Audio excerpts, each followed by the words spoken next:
সবকিছু ছবি তুলে ফেসবুকে দিতে হয় না, কিছু পার্সোনাল জিনিস থাকা লাগে, পার্সোনাল একটা area, personal space, personal life, personal charity, personal good deeds, এটা লাগবে আপনার।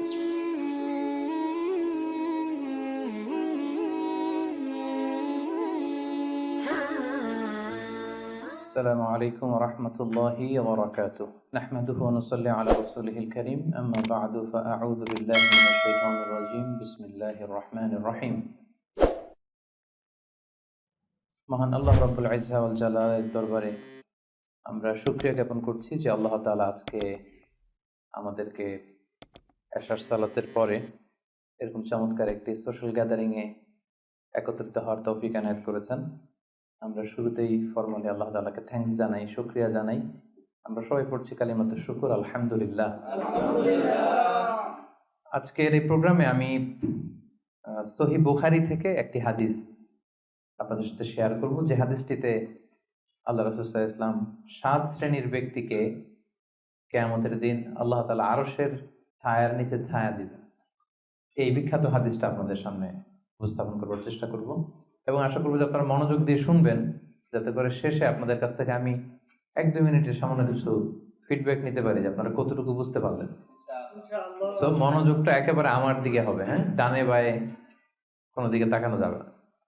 হাদিসটি সহিহ বুখারীতে এসেছে আর হাদিসটির বর্ণনাকারী হচ্ছেন সাইয়েদনা আবু হুরায়রা রাদিয়াল্লাহু তাআলা আনহু। عن أبي هريرة رضي الله تعالى عنه قال قال رسول الله صلى الله عليه وسلم 7 يظلهم الله في ظله يوم لا ظل إلا ظله إمام عادل وشاب نشأ في عبادة الله ورجل قلبه معلق بالمساجد ورجلان تحابا في الله اجتمعا عليه وتفرقا عليه ورجل دعته امرأة ذات منصب وجمال فقال إني أخاف الله ورجل تصدق بصدقة فأخفاها حتى لا تعلم شماله ما تنفق يمينه ورجل ذكر الله خاليا ففاضت عيناه رواه البخاري। এটা হচ্ছে হাদিসের টেক্সট।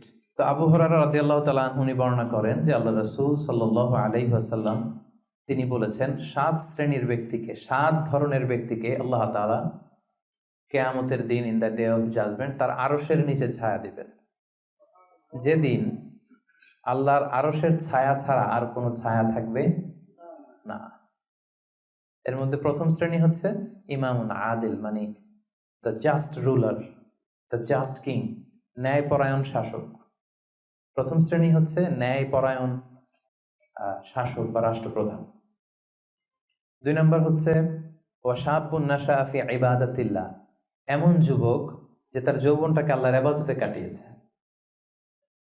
3 নম্বর হচ্ছে ওয়ারাজুলুন কলবুহু মুআল্লাকুন বিল মাসাজিদ, এমন ব্যক্তি যার হৃদয়টা সবসময় মসজিদের সাথে লেগে থাকে, মসজিদের সাথে ঝুলে থাকে।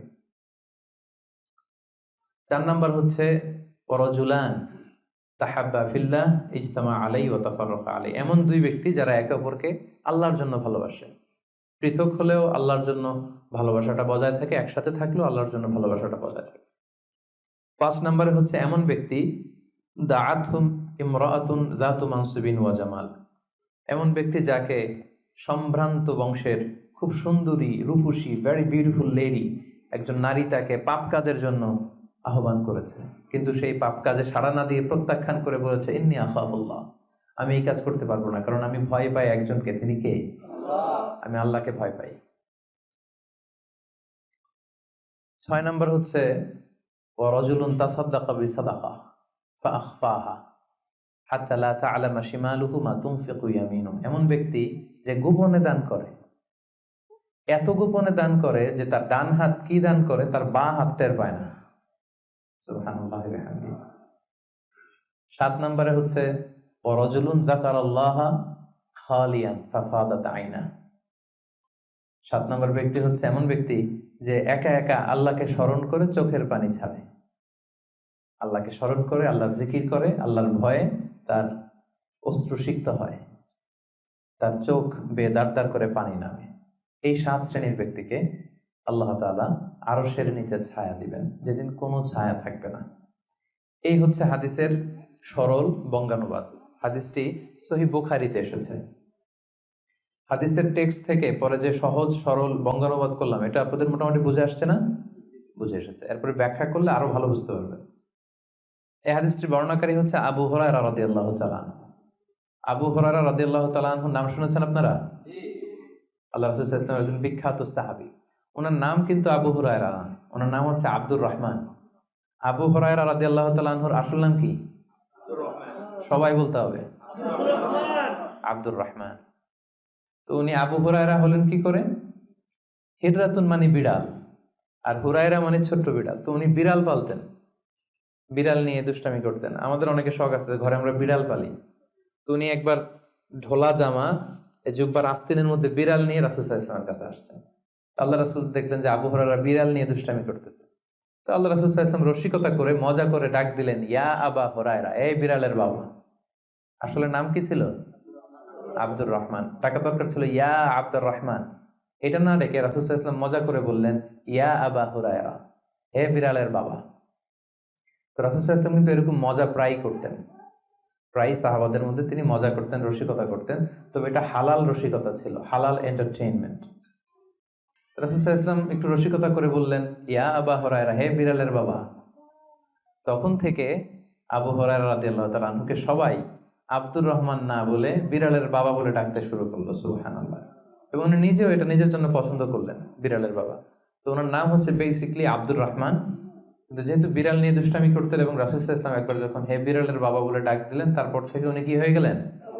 আবু হুরায়রা। উনি এই হাদিসটি বর্ণনা করেছেন, উনি নিজে শুনেছেন রাসূল সাল্লাল্লাহু আলাইহি ওয়াসাল্লামের কাছ থেকে এই হাদিসটি। উনি সর্বাধিক হাদিস বর্ণনাকারী সাহাবী, উনার চেয়ে বেশি হাদিস কোন সাহাবী বর্ণনা করেননি। 5374টি হাদিস বর্ণনা করেছেন। মসজিদে নববীর পাশে একটা বারান্দা আছে, এটাকে বলে সুফা। এই বারান্দায় যে সাহাবারা থেকে থেকে পড়াশোনা করতো ওনাদেরকে বলা হতো আহলে সুফা। আবু হুরায়রা রাদিয়াল্লাহু তাআলা আনহু এই আহলে সুফার সদস্য ছিলেন। উনি বলতেন যে আমাদের অনেক সাহাবারা ব্যবসা করতো, কেউ এটা করতো সেটা করতো, আমি কিছুই করতাম না। আমার শুধু খাওয়ার ব্যবস্থাটা হইলেই আমি রাসূল সাল্লাল্লাহু আলাইহি ওয়াসাল্লামের সাথে থাকতাম, সারাদিন থাকতাম, আর উনি যাই বলতো আমি এটা মানুষের কাছে বর্ণনা করে পৌঁছে দিতাম। সুবহানাল্লাহ। এজন্যই উনি এত হাদিস বর্ণনা করেছেন। শুরুতে উনি এত হাদিস বর্ণনা করতে পারতেন না। উনি একবার বললেন, ইয়া রাসূলুল্লাহ সাল্লাল্লাহু আলাইহি সাল্লাম, আসমাউ মিনকা হাদিসান কাসীরান, আমি তো আপনার কাছ থেকে অনেক হাদিস শুনি, ফালা আহফাজ, কিন্তু এগুলো আমার মনে থাকে না, কি করব?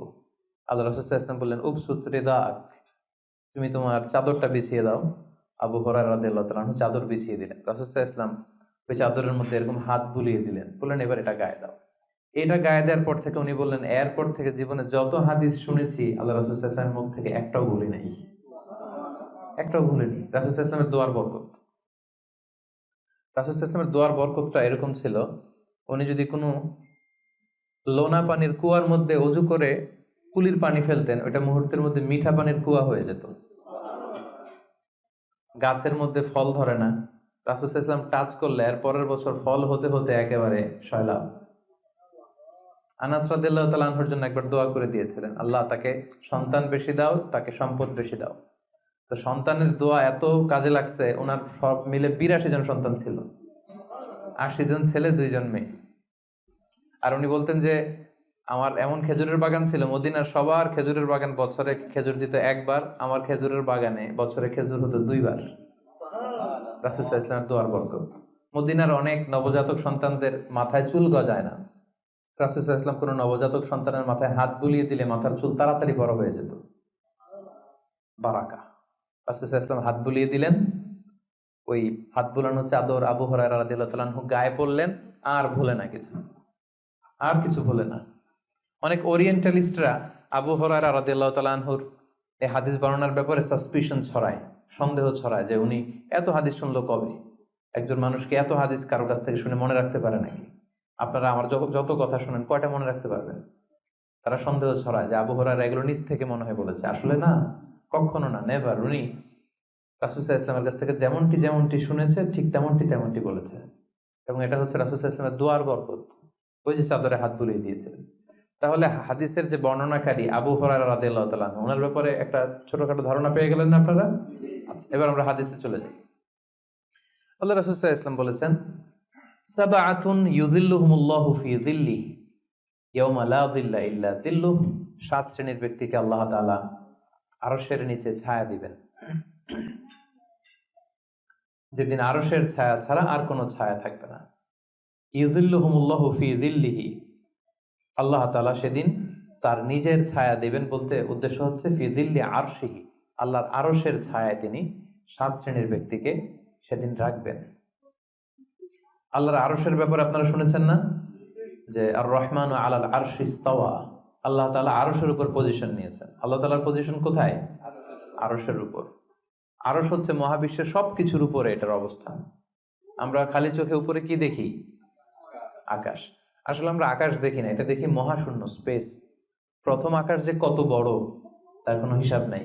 এই যে পৃথিবী থেকে সূর্য 13 লক্ষ গুণ বড়, পুরো পৃথিবীটাই তো আমাদের দেখার সুযোগ হয়নি। এই পৃথিবীর চেয়ে নাকি এবার সূর্য কয় গুণ বড়? Can you imagine that? 13 লক্ষ গুণ বড়। সূর্যের চেয়ে এরকম কোটি কোটি গুণ বড় তারা আছে। এরকম বিলিয়ন বিলিয়ন তারা নিয়ে আমাদের গ্যালাক্সির নাম হচ্ছে মিল্কি ওয়ে। এটার পরে আরেকটা গ্যালাক্সি সবচেয়ে কাছের অ্যান্ড্রোমেডা, ওটা আরো বড়। ওইখানে বিলিয়ন বিলিয়ন ট্রিলিয়ন গ্যালাক্সি। এরকম প্রত্যেকটা গ্যালাক্সি ঘুরছে, প্রত্যেকটা তারা তাওয়াফ করছে মহাশূন্য। এরকম হাজার কোটি তারা নিয়ে আমাদের প্রথম আকাশের মহাশূন্য। প্রথম আকাশ কিন্তু অনেক উপরে। এই যে নাসার বিজ্ঞানীরা, অমুক বিজ্ঞানীরা রকেট দিয়ে এখানে যায় ওখানে যায়, এরা প্রথম আকাশের 1 কোটি ভাগের 1 ভাগও এখন অর্জন করতে পারেনি। ওই প্রথম আকাশের পরে হচ্ছে দ্বিতীয় আকাশ। ওই দ্বিতীয় আকাশের তুলনায় প্রথম আকাশটা কত ছোট শুনেন। আপনার হাতের আংটি যদি আপনি বিশাল মাঠের মধ্যে ছেড়ে দেন, একটা মরুভূমির মধ্যে ফেলে দেন, পুরো মাঠের তুলনায় হাতের আংটি যত ছোট, আল্লাহর দ্বিতীয় আসমানের তুলনায় আল্লাহর প্রথম আসমানটা ঠিক তত ছোট। দ্বিতীয় আসমান আরো বড়, তৃতীয়টা আরো বড়। যত উপরে ঊর্ধ্বাকাশের যত কাহিনী একটার চেয়ে একটা বড়, এরকম 7টা আকাশ। তার উপরে সিদরাতুল মুনতাহা, বর্ডার এরিয়া। তার উপরে লা জামান লা মাকান, ওইখানে সময়ের হিসাব নাই, স্পেস নাই, সময় নাই। কারণ আল্লাহর সময় দিয়ে বাঁধা যায়? আমাদের জন্য বসতে জায়গা লাগে, আল্লাহর পজিশন নিতে কি জায়গার প্রসঙ্গটা আসে না? কারণ লাইসা কামিসলিহি শাই, উনি কারো মতো না, উনি উনার মতো। ওয়ালাম ইয়াকুল্লাহু কুফুয়ান আহাদ, তার মতো কেউ নাই। তো তিনি কার মতো? তিনি তার মতো। তার মতো কেউ নাই, তো তিনি কার মতো? তিনি তার মতো। তার উপরে হচ্ছে আল্লাহর কুরসি, তার উপরে আল্লাহর আরশ, সেখানে আল্লাহর পর্দা। এই পর্দার পেছনে আল্লাহ তাআলার সত্তা। আমাদের বাড়ির পর্দাগুলো কি দিয়ে তৈরি বলেন তো? কাপড় দিয়ে। আল্লাহর পর্দাগুলো আলো দিয়ে তৈরি, নূরের পর্দা। পর্দাটাই আলো।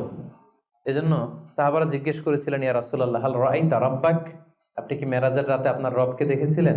রাসূল সাল্লাল্লাহু আলাইহি ওয়াসাল্লাম বলেছিলেন, নূরুন আন্না আরাহু, উনি তো নূর, আলোর পর্দা, চোখ ঝলসে যাওয়ার মতো অবস্থা, আমি কিভাবে দেখবো? তার মানে সরাসরি দেখেননি। আল্লাহ তাআলার সাথে সিক্রেট মিটিং হয়েছিল, কনভারসেশন হয়েছিল, কথাবার্তা হয়েছিল। তার উপরে হচ্ছে আরশ।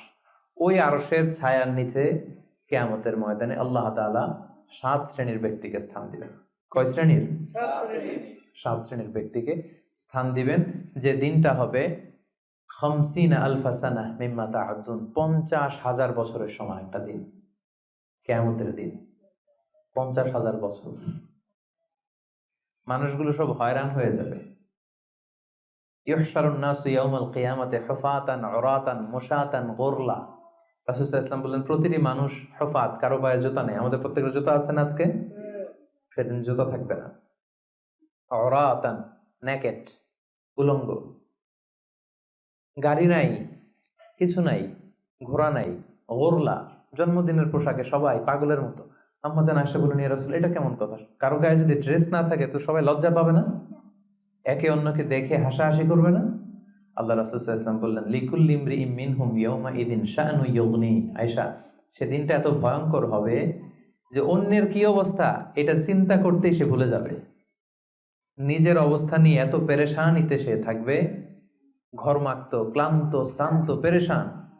সূর্যটা একেবারে মাথার কাছে চলে আসবে। সূর্যের তাপে মাথার মগজগুলো গলে নাকের ছিদ্র, কানের ছিদ্র দিয়ে বেয়ে বেয়ে পড়বে। জিহ্বাটা কুকুরের মতো বেরিয়ে আসবে সামনের দিকে।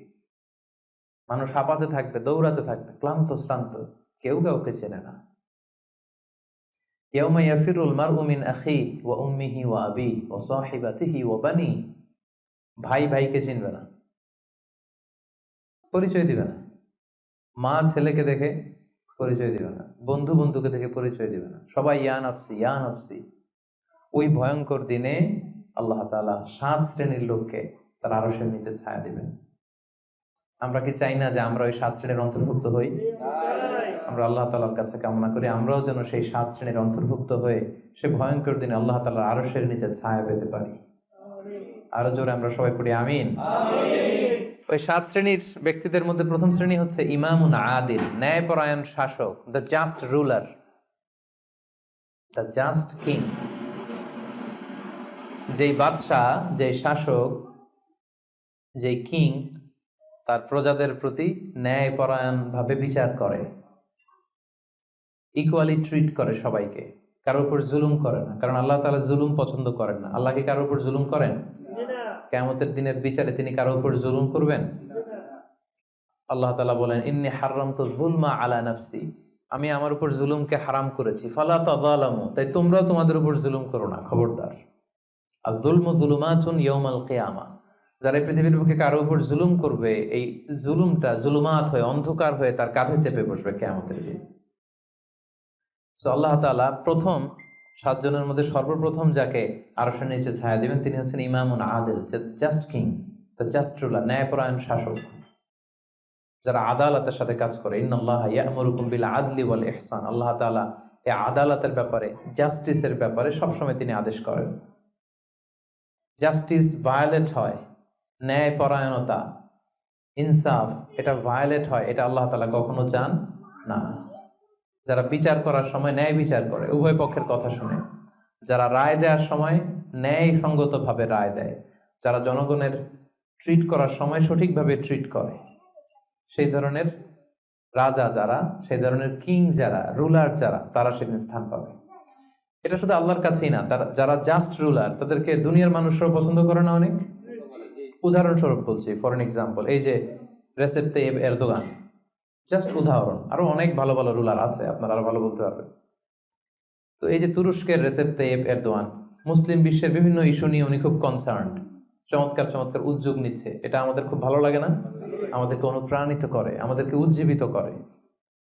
ইভেন কি অমুসলিম রাষ্ট্রপ্রধান যারা এই জাস্ট রুলার, যারা সব সময় কি করে, ন্যায়পরায়ণতার সাথে মানুষের সাথে ট্রিট করে, তাদেরকে সবাই পছন্দ করে। কানাডার প্রধানমন্ত্রীর নাম জানেন আপনারা? এই যে জাস্টিন ট্রুডো, সে অমুসলিম, তাই না? খ্রিস্টিয়ান খুব সম্ভবত, তারপরেও তাকে সবাই খুব পছন্দ করে। কেন? He is a just ruler, তাই না? জনগণের প্রতি সে ন্যায়পরায়ণ, একজন ন্যায়পরায়ণ রাষ্ট্রনায়ক সে। সো ইমামুন আদিল, প্রথম শ্রেণী হচ্ছে এমন শাসক যে হচ্ছে ন্যায়পরায়ণ, যার কাছে কেউ বিচার চাইলে সে মাজলুম হয় না, তার জনগণের প্রতি যে দায় দায়িত্ব এটা সে সঠিকভাবে পালন করে। বিচার করার সময়, রায় দেওয়ার সময় সে উল্টাপাল্টা রায় দেয় না, আদালতের সাথে সবাইকে এক চোখে দেখে। এই ব্যক্তিকে সেদিন আল্লাহ তাআলা আরশের নিচে ছায়া দিবে। এই পয়েন্টটা সবার কাছে ক্লিয়ার না? আচ্ছা, ইমামুন আদিল। 2 নাম্বার হচ্ছে ওয়াশাবুন নাশাআ ফি ইবাদাতিল্লাহ, এমন যুবক যে যুবক তার যৌবনটাকে আল্লাহর ইবাদতে কাটিয়েছে। এখানে এই যে আপনারা যারা বসে আছেন বেশিরভাগই হচ্ছেন যুবক, বেশিরভাগই, সবাই তো যুবক। আমি তো বয়স্ক তেমন কাউকে দেখতে পাচ্ছি না, 2-1 ছাড়া। 2-1 তাও খুব বয়স্ক না, আমাদের কাছাকাছি বা কিছু বড় হবে, ঠিক কিনা? সাধারণত যুবক ধরা হয় কোন বয়স থেকে কোন বয়সে? লেটস সে 20 থেকে 40, তাই না? 20 থেকে 40, এই 20 বছরের সময়টা হচ্ছে একেবারে জীবনের সবচাইতে মাহেন্দ্র ক্ষণ। এত শক্তি, সম্ভাবনা, টকবগে যুবক, যুবকদের মধ্যে আল্লাহ অনেক প্রাণ শক্তি দিয়েছে। এরা বিপ্লব ঘটায় ফেলতে পারে, এরা সময়ের গতি স্রোতকে পাল্টে দেয়, সাগরের স্রোতকে উল্টে দেয়, এরা বিপ্লব করে ফেলে, ইতিহাস রচনা করে, ঠিক কিনা? এই যুবক তার যৌবনের মোক্ষম সময়টা অন্যায় করে কাটায় না, আজে বাজে কাজ করে কাটায় না, জুলুম করে কাটায় না, দুর্নীতি করে কাটায় না, টেন্ডারবাজি, চাঁদাবাজি, মিথ্যা, খারাপ কাজ, কোন এই ধরনের কাজের সাথে নিজেকে জড়িত রাখে না, বরং নাশা ফি ইবাদাতিল্লাহ, আল্লাহর ইবাদতে সে তার জীবনটাকে কাটায়। এজন্য যৌবনের এই সময়টা প্রিয় ভাইরা অনেক দামি, এটা বেশি দিন থাকবে না। রং ধরা যৌবন জং ধরে নাই, শেষ। এ দেখতে দেখতে ছোট্ট কিশোর হয়ে পৃথিবীতে এসেছিলেন, শিশু ছিলেন, কিশোর, তারপর এখন যুবক, কিছুদিন পরে বিয়ে করে থাকলে দেখবেন যে আল্লাহ ঘরে মেহমান পাঠিয়ে দিলে বাবা হয়ে গেছেন। কিছুদিন পরে মেয়েটারে বিয়ে দিলে এরপর কি হয়ে যাবেন? শ্বশুর হয়ে যাবেন, এরপরে নানা হয়ে যাবেন, দাদা হয়ে যাবেন। এই তো জীবন, this is the circle of life.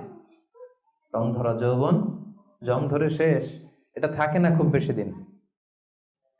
এই জন্য এই এই যৌবনের এই সময়টাকে যারা আল্লাহর ইবাদতে তারা কাটিয়েছে, তাদেরকে আল্লাহ তাআলা আরশের নিচে ছায়া দিবেন।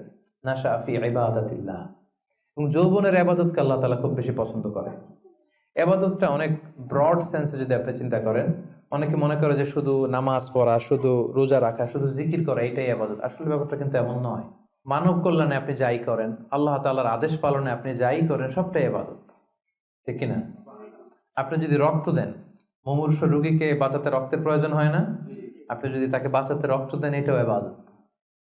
আপনি পরিবেশকে সুন্দর রাখার জন্য গাছ লাগালেন, এটাও ইবাদত। আপনি একজন মানুষ বিপদে পড়েছে, he doesn't know what to do, আপনি তাকে কনসালটেশন করলেন, কিছু সুন্দর পরামর্শ দিলেন, গাইড করলেন যে এইটা ভুল, এইভাবে করো। এই যে আপনি টাইম ব্যয় করলেন, কনসালটেশন দিলেন, এটা ইবাদত।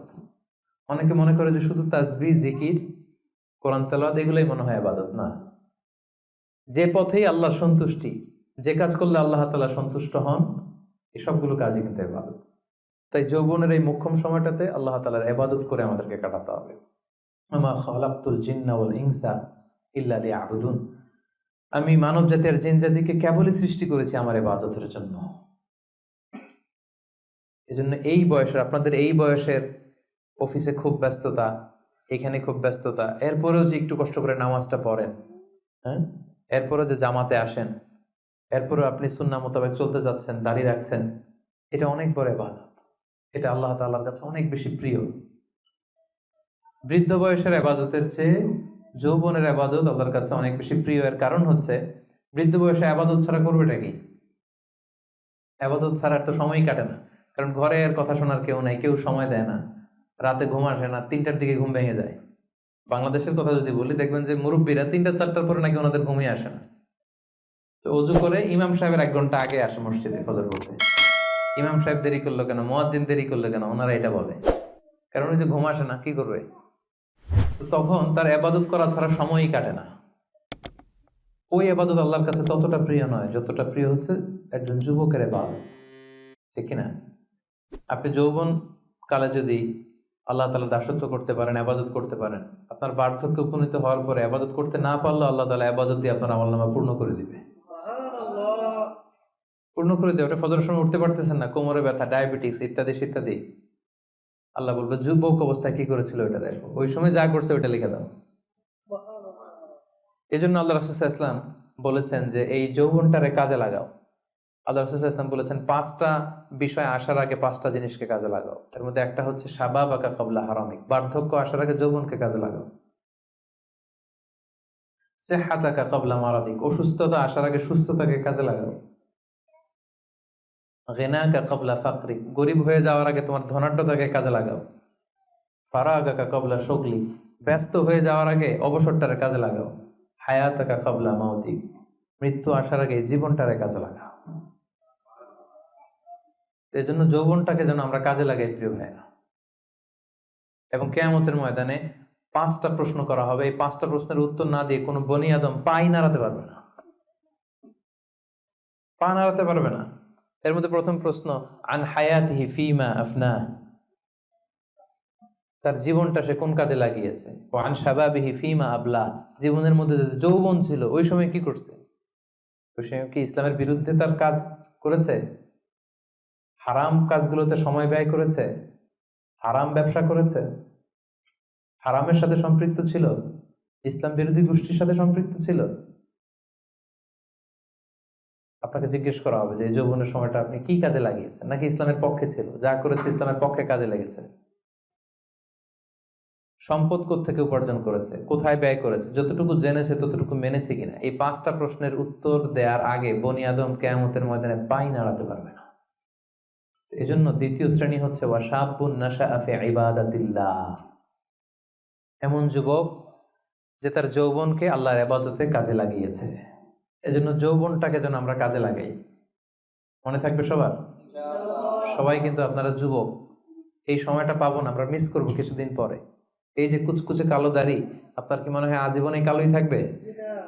তাহলে আমাদের দাদার গুলা সাদা করলো কে? নানার গুলা সাদা করলো কে? ওই বয়সে যাওয়ার পরে এই কুচকুচে দাড়ি, কালো চুল, এগুলো কি হয়ে যাবে? সাদা হয়ে যাবে। এটাই জীবন। সো সময়টাকে যেন আমরা কাজে লাগাই, আমরা যেন অন টাইমে জামাতের সাথে সালাদগুলো যেন আদায় করি, কোনো হারাম কাজের সাথে যেন আমরা সম্পৃক্ত না হই। খুব হিসেব করে করে আমাদের এই যৌবনের চমৎকার সময়টা যেন আমরা কাজে লাগাই। মনে থাকবে তো ইনশাআল্লাহ? 3 নাম্বার হচ্ছে ওয়ারাজুলুন কলবুহু মুআল্লাকুন বিল মাসাজিদ। এমন ব্যক্তি যার হৃদয়টা সবসময় মসজিদের সাথে ঝুলে থাকে, মসজিদের সাথে সবসময় লেগে থাকে, মসজিদের সাথে সম্পৃক্ত, মসজিদ ছাড়া আর কিছু ভালো লাগে না। এরকম কিছু টাইপ লোক আছে না? মসজিদ থেকে নামাজ পড়ে চলে আসছে বাসায়, কিন্তু মন পড়ে আছে কই? মসজিদে। আমাদের অনেকের যায় মসজিদে কিন্তু মন থাকে কই? বাড়িতে। উল্টা হয়ে যায় আর কি, উল্টা যেন না হয়। অনেকে দেখবেন যে জোহরের নামাজ পড়ে বাসায় আসছে, বাট মনটা পড়ে আছে মসজিদে। এই 3 নাম্বার ব্যক্তি হচ্ছে রাজুলুন কলবুহু মুআল্লাকুন বিল মাসাজিদ। 3 নাম্বার ওই ব্যক্তিকে আল্লাহ আরশের নিচে জায়গা দিবে যার হৃদয়টা মসজিদের সাথে লেগে থাকে। আর মসজিদ খুব ভালো লাগে। জোহর পরে বাসায় আসে কিন্তু মনটা পড়ে থাকে মসজিদে, ভাবে যে আসরটা পড়তে কখন যাব। আবার আসরের সময় যে যখন বের হয় মনে মনে ভাবে মাগরিবের সময় আমি কই থাকবো, আশেপাশে সূরাও থাকবে কিনা, মসজিদের জায়গা থাকবে কিনা, নামাজটা জামাতে হবে কিনা, একটা টেনশন, একটা পেরেশানি, সবসময় মসজিদের দিকে মনটা লেগে থাকে সব সময়। এই ধরনের লোককে আল্লাহ তাআলা সেদিন তার আরশের নিচে ছায়া দিবেন। একটা হাদিস আল্লাহ রাসূল সাল্লাল্লাহু আলাইহি ওয়াসাল্লাম বলেছেন যে মান গাদা ইলাল মসজিদি আও রাহা আ'আদাল্লাহু লাহু নুজুলান ফিল জান্নাতি কুল্লামা গাদা আও রাহা। সকাল সন্ধ্যা যে ব্যক্তি সবসময় মসজিদে যায়, যতবার সে মসজিদে যাবে ততবার আল্লাহ তাআলা জান্নাতের মধ্যে তার জন্য স্পেশাল একটা অ্যাপার্টমেন্ট তৈরি করবেন, স্পেশাল একটা বাঙ্কুয়েট হল তৈরি করবেন। এই যে এরকম বাঙ্কুয়েট হল, যেখানে তার হসপিটালিটি, তাকে আপ্যায়নের জন্য ফেরেশতারা বসে থাকবে। আল্লাহু আকবার। এজন্য মসজিদের সাথে যেন আমরা আমাদের সম্পর্কটাকে গড়ে তুলি। যদিও এই কোভিডের কারণে মসজিদে যাওয়ার সুযোগ খুব একটা আমাদের হচ্ছে না। আমি জানি না আপনাদের এলাকাগুলোতে কি অবস্থা, যেতে পারেন না। আমি নিজেও অনেকদিন মসজিদে নামাজ পড়তে পারছি না। মাঝে মাঝে আমাদের ইউনিভার্সিটিতে যেতাম জুমার সালাতে, এখন সেটাও যাওয়া যায় না, সুযোগ নাই। একটা সময় ছিল অনেকে যায় নাই, এখন মসজিদের দরজাগুলো বন্ধ। আমার মোহতারাম মরহুম নানা শ্বশুর গোলাম সরোয়ার সাইদি নানা ভাই ইন্তেকাল করেছেন, আপনারা জানেন। উনি চমৎকার একটা আলোচনা করেছিলেন। উনি বলছিলেন যে হে যুবক, তুমি কি এখনো মসজিদে যাবে না? তুমি কি দেখছো না গোটা বিশ্বের মসজিদগুলোতে তালা ঝুলছে? কখন তোমার হুঁশ ফিরবে? আর কবে তুমি নামাজি হবে? এখন তো তুমি চাইলেও যেতে পারবে না, এখন তো চাইলেও যেতে পারছি না, ঠিক কিনা? একটা সময় যাই নাই, অনেকেই যায় নাই, এখন মন চাচ্ছে মসজিদে যে নামাজ পড়বো, তারপরও যাওয়ার সুযোগ নাই। এই যে মালয়েশিয়াতে প্রায় 1 বছর ধরে আমরা মসজিদে রেগুলারলি যেতে পারছি না। কিছুদিন অবস্থা ভালো হলে খুলে দেয়, তারপরে আবার লকডাউন, আবার এমসিও, মুভমেন্ট কন্ট্রোল অ্যাক্ট। তো চাইলেও কিন্তু আমরা যেতে পারবো না। এবং এই পরিস্থিতি থেকে আসলে উত্তরণ হবে কিনা আমাদের কোনো গ্যারান্টি আছে? নতুন আরেকটা করোনা ভাইরাসের ধরন পাওয়া গিয়েছে ইউকেতে, লকডাউন, সব ইন্টারন্যাশনাল ফ্লাইট ক্যান্সেল। ওইটা নাকি এই কোভিডের 10 গুণ বেশি শক্তিশালী। এটা যদি চারদিক থেকে হামলা করে, অ্যাটাক করে, আমরা যাবো কোথায়? একটা সময় মসজিদে আমরা যাই নাই, এখন চাইলেও যেতে পারছি না। যেন সম্মানিত ভাইয়েরা, আমরা আল্লাহ তাআলার কাছে দোয়া করি যে আমাদের এই কঠিন পরিস্থিতি থেকে আল্লাহ তাআলা আমাদেরকে উত্তরণ দিক, মসজিদগুলোকে আল্লাহ তাআলা খুলে দেওয়ার ব্যবস্থা করে দিক, আমরা যেন আবার আগের মতো মসজিদে যে আল্লাহ তাআলাকে সেজদা দিতে পারি। সো রাজুলুন কলবুহু মুআল্লাকুন বিল মাসাজিদ। 3 নাম্বার হচ্ছে এমন ব্যক্তি যার অন্তরটা সবসময় মসজিদের সাথে লেগে থাকে। দেখবেন অনেক লোক আছে মসজিদে গেলে ভালো ফিল করে, he feels good, he feels very comfortable. মসজিদে গেলে কেমন যেন একটা আরাম লাগে, শান্তি লাগে, প্রশান্তি অনুভব হয়, হয় না আপনাদের?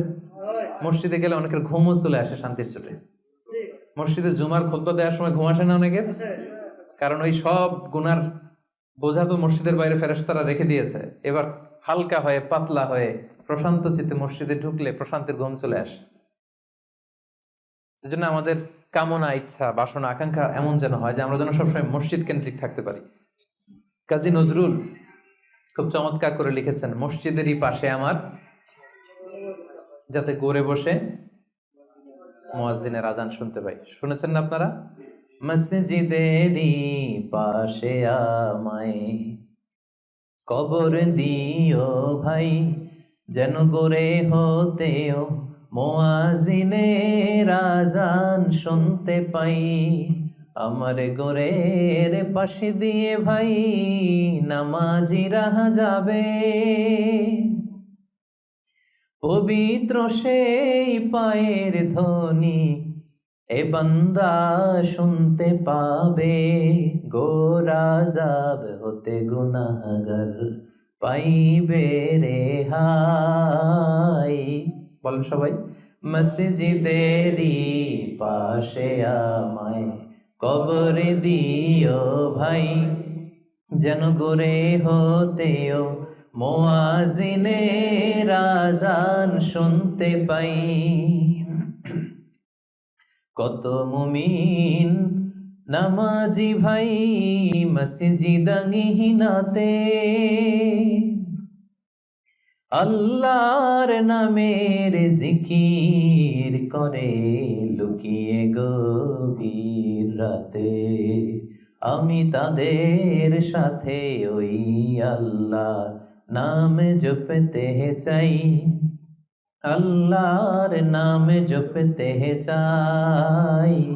মসজিদেরই পাশে আমায় কবর দিও ভাই, যেন করে হতেও মুয়াজ্জিনের আজান শুনতে পাই। পড়েন আমিন। অসাধারণ চেতনা, হোয়াট ইজ স্পিরিট। ঢাকা বিশ্ববিদ্যালয়ের পাশে, খুব সম্ভবত কেন্দ্রীয় লাইব্রেরির পাশে নজরুলের কবরটা আজও আছে। আমি জিয়ারত করেছি একবার, যে পাশে মসজিদ, কেন্দ্রীয় মসজিদ ঢাকা বিশ্ববিদ্যালয়ের, তার পাশেই নজরুলের কবর। আজান হচ্ছে, লোকেরা দোয়া করছে, কবর জিয়ারত করছে। কি চেতনা ছিল! হৃদয় থেকে দোয়াটা করেছেন, আল্লাহ কবুলও করেছেন, আলহামদুলিল্লাহ। রাজুলুন কলবুহু মুআল্লাকুন বিল মাসাজিদ। 3 নম্বর ব্যক্তি হচ্ছে যার হৃদয়টা সবসময় মসজিদের সাথে ঝুলে থাকে, সালাতের সাথে ঝুলে থাকে, সিজদার সাথে ঝুলে থাকে। মসজিদের সাথে সম্পর্ক আমরা বাড়াবো তো এখন থেকে, ইনশাআল্লাহ। রাজি আছেন সবাই? ইনশাআল্লাহ। আচ্ছা, চতুর্থ শ্রেণী হচ্ছে রাজুলানি তাহাব্বা ফিল্লাহ ইজতামা আলাইহি ওয়া তাফাররাকা আলাইহি। এমন 2 ব্যক্তি যারা একে অপরকে আল্লাহর জন্য ভালোবাসে, যারা একে অপরকে আল্লাহর জন্য ভালোবাসে। আল্লাহর জন্য ভালোবাসা, তারা যাই করে আল্লাহর জন্য করে।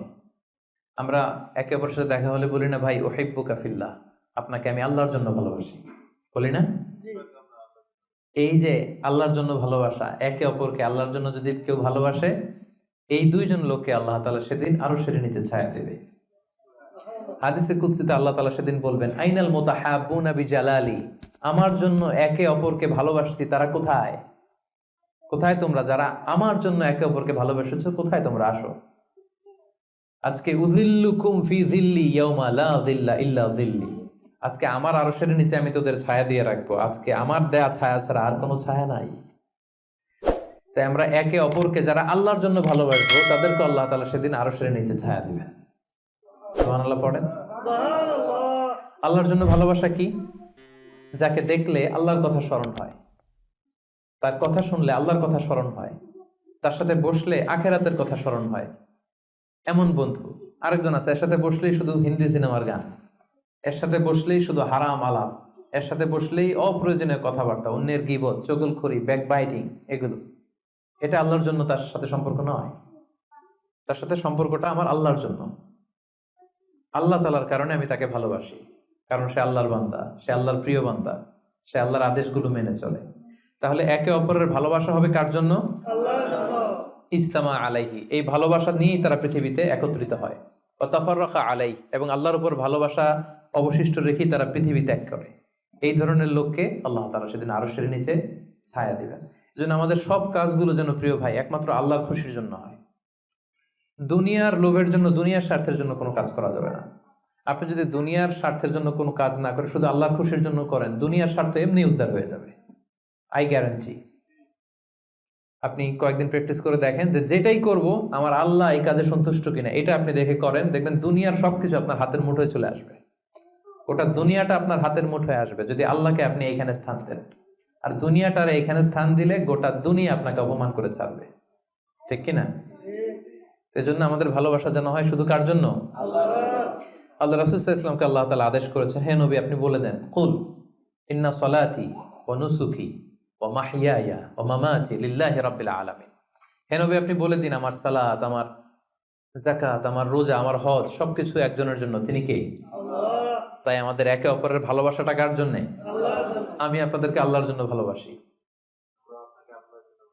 এই যে আপনারাও আমাকে আল্লাহর জন্য ভালোবাসেন। তাহলে আমরা কিন্তু ওই 7 শ্রেণীর ক্যাটাগরির মধ্যে পড়ে গেছি। আলহামদুলিল্লাহ করবেন না? তাহলে একে অপরকে কার জন্য ভালোবাসবেন? দুনিয়ার স্বার্থে? No, never. একজনের খুশির জন্য, তিনি কে? আল্লাহ। একে অপরকে যখন ইমানি ভাইকে, দিনী ভাইকে যখন কেউ আল্লাহ তাআলার জন্য ভালোবাসে, এই ব্যক্তিদেরকে আল্লাহ তাআলা সেদিন তার আরশের নিচে ছায়া দিবেন। তাহলে কয়টা গেল 7টার মধ্যে থেকে? কয়টা মনে আছে তো? আরো কয়েক মিনিট বলি না? আচ্ছা, 5 নাম্বার হচ্ছে ওয়ারাজুলুন দাআতহু ইমরাআতুন যাতু মানসিবিন ওয়া জামাল। এমন লোক, দাআতহু ইমরাআতুন যাতু মানসিবিন ওয়া জামাল, এমন ব্যক্তি যাকে কোনো সম্ভ্রান্ত, ডিগনিফাইড এন্ড প্রেস্টিজিয়াস ফ্যামিলির খুব দেখতে সুন্দর, গর্জিয়াস, বিউটিফুল কোনো লেডি তাকে পাপ কাজের জন্য আহ্বান করলো, বিবাহ বহির্ভূত সম্পর্কের জন্য, দৈহিক সম্পর্কের জন্য আহ্বান করলো, এবং সে চাইলেই এই অশ্লীল কাজে, এই ব্যভিচারে, এই পাপ কাজে জড়িত হয়ে যেতে পারত, কিন্তু সে সেটা করেনি, সুযোগ পেয়েও এই কাজ করেনি, বরং সে সাহসিকতার সাথে বলেছে ইন্নী আখাফুল্লাহ, আমার পক্ষে এই প্রপোজাল, এই প্রস্তাব মেনে নেওয়া সম্ভব নয়, কারণ আমি একজনকে ভয় করি, তিনি কে? আল্লাহ। যাদের হৃদয়ে আল্লাহর ভয় আছে তাদের দ্বারা এই পাপ কাজ করা সম্ভব? সম্ভব না। ইন্নী আখাফুল্লাহ, আমি আল্লাহ তাআলাকে ভয় করি। জুলাইখা যখন ইউসুফ আলাইহিস সালামের প্রেমে মত্ত হয়ে, পাগল হয়ে নিজেকে প্রেজেন্ট করেছিল যে ইউসুফ আমি তোমার প্রেমে পাগল, পৃথিবীর কেউ টের পাবে না, 7টা তালা মেরেছি দরজায়, এই রাজপ্রাসাদের সিক্রেট রুম, আসো আমরা একে অপরের সাথে এই কাজে লিপ্ত হই। ইউসুফ আলাইহিস সালাম বলেছিলেন একই কথা, মাআযাল্লাহ, মাআযাল্লাহ, আমি আল্লাহর কাছে এই পাপ কাজ থেকে পানাহ চাই, আমার পক্ষে সম্ভব না, কারণ পৃথিবীর কেউ দেখে না, কিন্তু দেখে কে? আপনি দরজা বন্ধ করে, লাইট বন্ধ করে, সুইচ বন্ধ করে দিয়ে, পর্দা লাগাই দিয়ে আপনি পাপ করছেন, কেউ দেখে নাই পৃথিবীর, পুলিশ দেখে নাই, সিসি ক্যামেরা অফ করা, কেউ দেখে নাই, কিন্তু একজন দেখে, তিনি কে? সবার চোখকে ফাঁকি দেয়া যায়, কিন্তু আল্লাহর চোখ ফাঁকি দেয়া যাবে? এজন্য প্রিয় ভাইয়েরা, একজন মুমিন বান্দার জীবনে তার চরিত্রটা সবচাইতে দামি। এই যে এখানে আপনারা সবাই যুবক, এটা আমাদের ওয়াজ, আমাদের জন্য রেলেভেন্ট। এজন্য ইংরেজিতে বলা হয় when money is lost something is lost, যখন টাকা নষ্ট হয়, টাকা হারায়, এটা সামথিং, হাতের ময়লা আবার আসবে। when health is lost something is lost, যখন স্বাস্থ্য নষ্ট হয়, এটা কিছু একটা জিনিস নষ্ট হইল, কিন্তু when character is lost everything is lost, যখন চরিত্র শেষ, ওর কিচ্ছু নাই, ওর সব শেষ, ঠিক কিনা? এজন্য প্রিয় ভাইয়েরা, আমাদের চরিত্রটাকে হেফাজত করতে হবে। এটা হচ্ছে খুবই রেলেভেন্ট ওয়াজ আমাদের জন্য। শয়তানের হাতছানি, চাকচিক্যময় হাতছানি আমাদেরকে পাপের পথে নিয়ে যেতে পারে, কিন্তু খবরদার, ইউসুফ আলাইহিস সালামের সেই শিক্ষা যেন আমরা ধারণ করি। আমরা যেন বলি মাআযাল্লাহ, ইন্নী আখাফুল্লাহ, আমি আল্লাহ তাআলাকে ভয় করি। আমি কাকে ভয় করি? আল্লাহ তাআলাকে। আল্লাহ ইজ ওয়াচিং মি, আল্লাহ আমাকে দেখছেন, পৃথিবীর কেউ দেখে না, কিন্তু দেখে কে? আল্লাহ। আল্লাহ তাআলা তিনি দেখেন।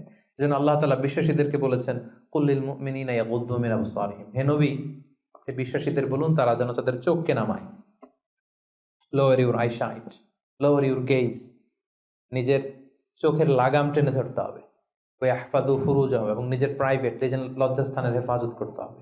আল্লাহ রাসূল সাল্লাল্লাহু আলাইহি ওয়াসাল্লাম বলেছেন মাইয়াদমান লি মা বাইনা লিহিয়াইহি ওয়া মা বাইনা রিজলাইহি আদমান লাহুল জান্নাহ। একটু খেয়াল করে শুনেন, আল্লাহ রাসূল বলেছেন আমার যে উম্মত আমাকে 2টা অঙ্গের গ্যারান্টি দিবে যে এই 2 অঙ্গ দিয়ে সে কোনো পাপ করবে না, তাহলে ওই উম্মতকে আমি জান্নাতের গ্যারান্টি দিয়ে দিলাম।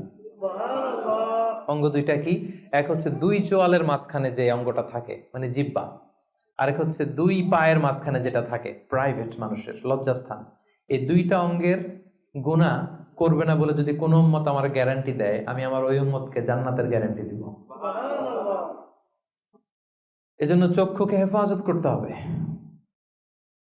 নজরকে হেফাজত করতে হবে। বিশ্বাসীদের বৈশিষ্ট্য হচ্ছে ওয়াল্লাযীনা হুম লিফুরুজিহিম হাফিজুন, বিশ্বাসীরা তাদের প্রাইভেট লজ্জাস্থানের হেফাজত করে। তারা বিয়ে ছাড়া অন্য কোনো ভাবে যৌন সম্পর্কে জড়ায় না, তারা একটা বৈধ যৌন সম্পর্কে, হালাল যৌন সম্পর্কে তারা জড়ায়।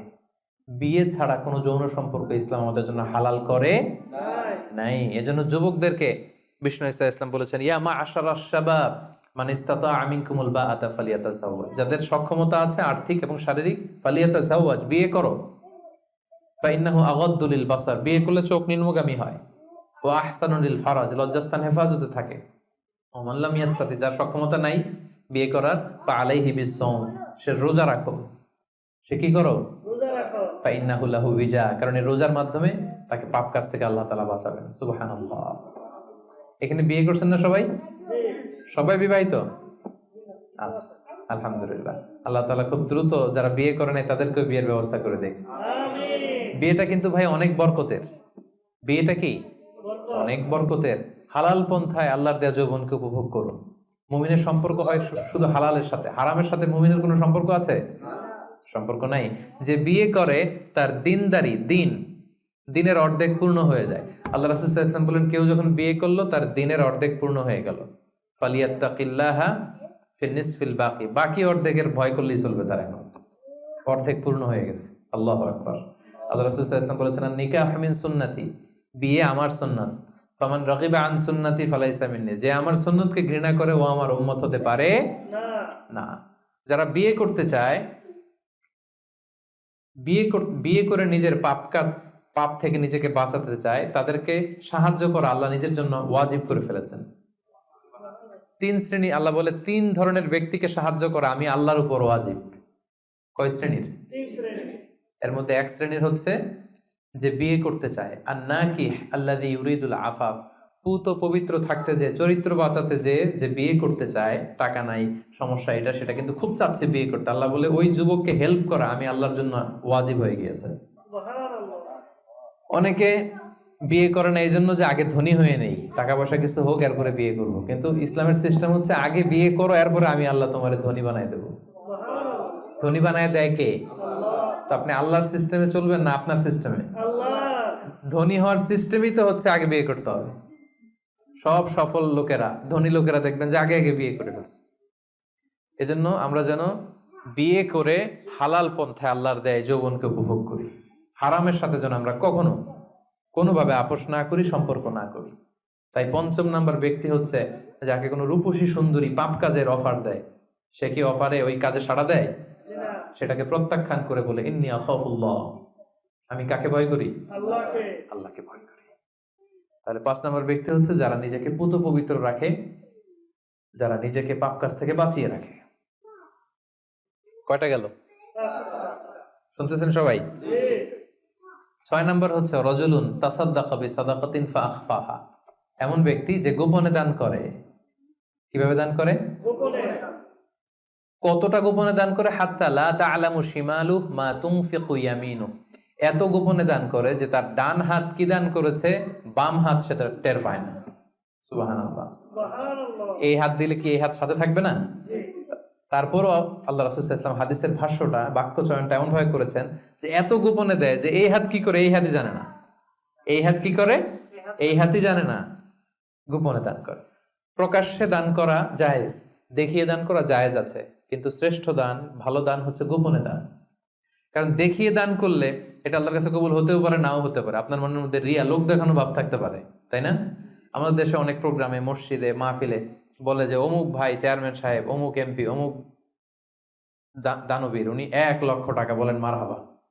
তো সবাই বলে মারহাবা, আর উনারও একটা ইচ্ছা যে আমার একটু বলুক সবাই মারহাবা, দানবীর বলুক, আমি যে শিল্পপতি, বিজনেস ম্যাগনেট, একটু নাম টাম হোক আমার।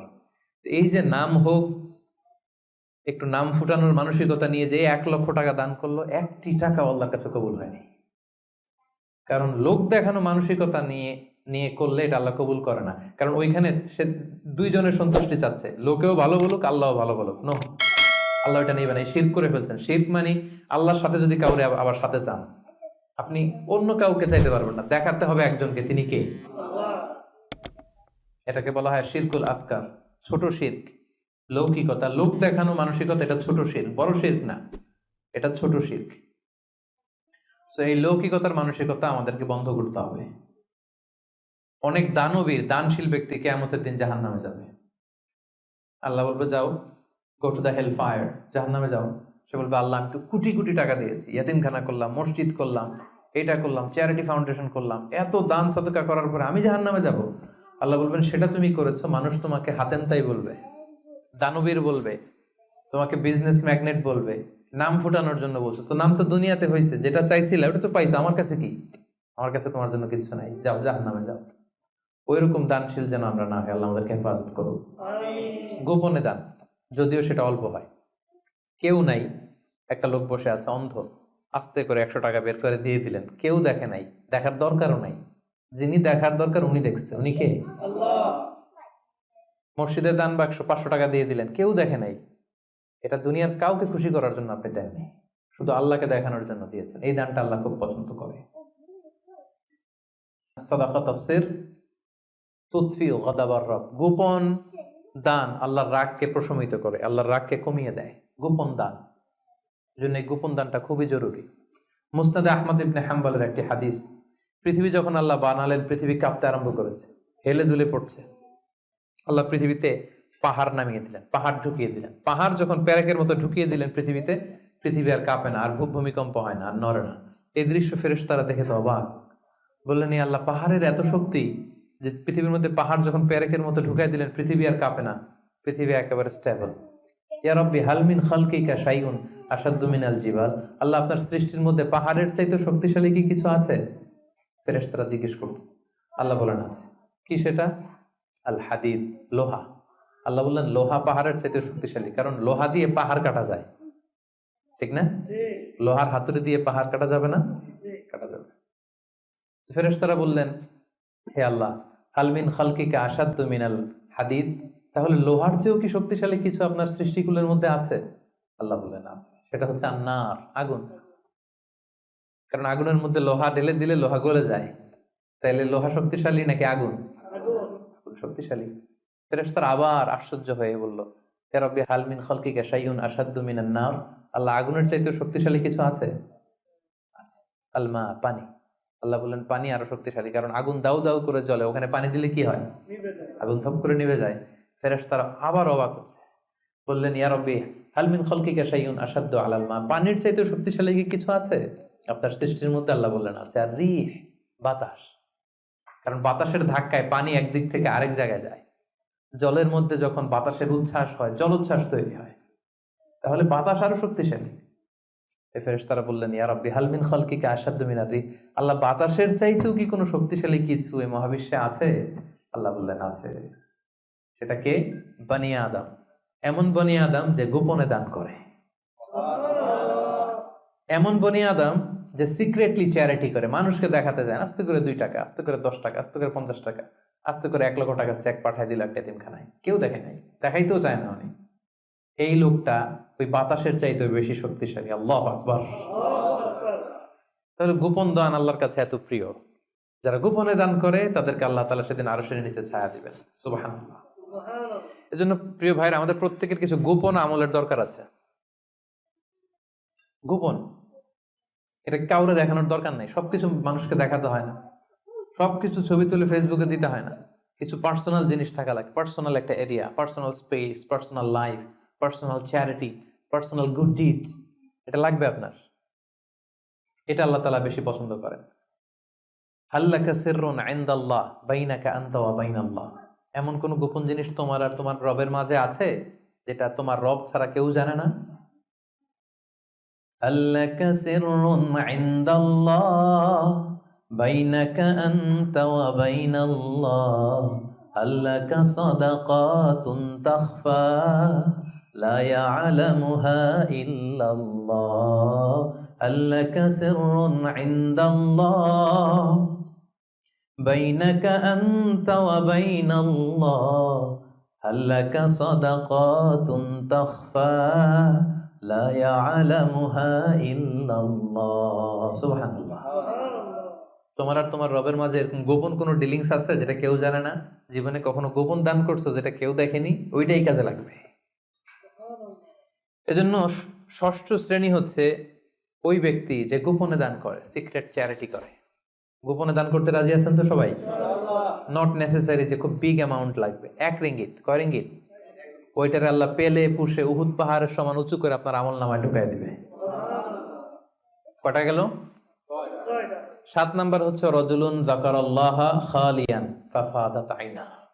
যে ব্যক্তি গোপনে আল্লাহর জিকির করে, আল্লাহকে স্মরণ করে আর চোখের পানি ছাড়ে। কি ছাড়ে?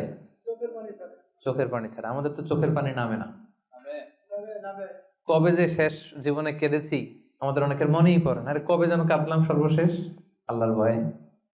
এত ব্যস্ত জীবন, এত যান্ত্রিক জীবন, এত বিজি স্ক্যাডিউল, আল্লাহর ভয়ে যে নিজের গুনার কথাগুলো স্মরণ করে একটু চোখের পানি ফেলবে এটাই ভুলে গেছি। যারা গোপন ভাবে আল্লাহ তাআলাকে স্মরণ করে চোখের পানি ফেলে, আল্লাহ ওই ব্যক্তিকে আরশের নিচে ছায়া দেবেন। 2 ফোঁটা পানি আল্লাহর কাছে সবচাইতে প্রিয়। এক হচ্ছে জিহাদের ময়দানে রক্তের ফোঁটা, আরেক হচ্ছে অনুতপ্ত বান্দার চোখের পানির ফোঁটা। জাহান্নামের আগুন কি দুনিয়ার আগুনের মতো? অনেক শক্তিশালী। পৃথিবীর কোনো কিছু এটাকে নিভাতে পারে না, কিছু না। শুধু পারে একটা জিনিস, সেটা হচ্ছে চোখের পানি। সেটা কি? চোখের পানি শুধু জাহান্নামের আগুনকে নেভাতে পারে। এজন্য রাসূল সাল্লাল্লাহু আলাইহি ওয়াসাল্লাম আল্লাহ তাআলার কাছে বলতেন, আল্লাহুম্মা ইন্নী আউযু বিকা আন আইনিন লা তাদমা। আল্লাহ, ওই চোখ থেকে আমি পানাহ চাই যে চোখ কাঁদে না, যে চোখ দিয়ে পানি নামে না।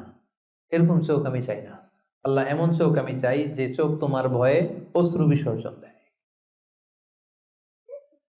তাহলে সর্বশেষ শ্রেণী হচ্ছে যে ব্যক্তি গোপনে আল্লাহরে ডাকে আর আল্লাহর ভয়ে চোখের পানি ছাড়ে।